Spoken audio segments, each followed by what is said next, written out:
Isang krimen sa Barangay 128 Tondo, Manila ang inireport sa Manila Police District Homicide Section nitong ika-7 ng Hunyo, taong kasalukuyan.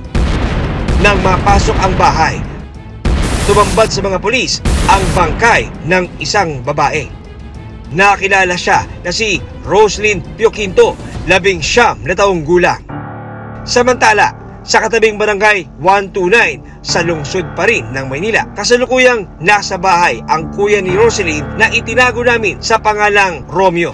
Ayon kay Romeo, Kuya Romeo! Kuya Romeo! malayo pa lamang daw, dinig na niya ang pagtawag sa kanya ng isang kapitbahay noong ika-7 ng Hunyo. Si Ate Roselyn, binaril! Ha? Nasaan siya? Sa bahay ni Mang Bart! Tara! May sumigaw po. Kuya, umiiyak. Patay na si ate. Dali-dali kami bumaba sa hagdanan. Tapos tumakbo kami papunta naman. Walang baliwala po kung sino na po mabangga ako kahit habang tumatakbo ko palabas. Wala na po akong pakialam kahit nasugatan na nga po ako sa siko dahil kumakaskas po yung siko ko sa pader eh. Hanggang sa makarating na po ako dun. Rose! Rose! Rose! Kapatid ko yan! Ano nangyari?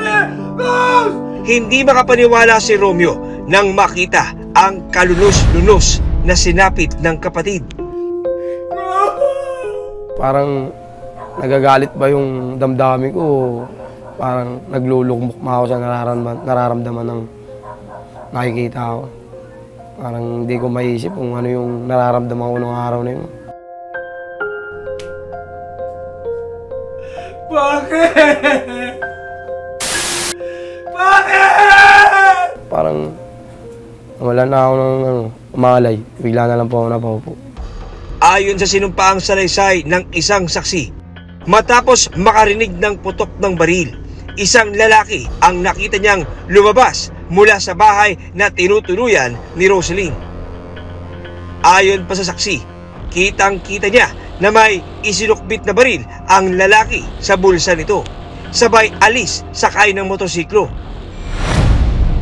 Sa patuloy na investigasyon ng mga pulis, napasa kamay nila ang ilang kopya ng closed-circuit television o CCTV footage sa lugar.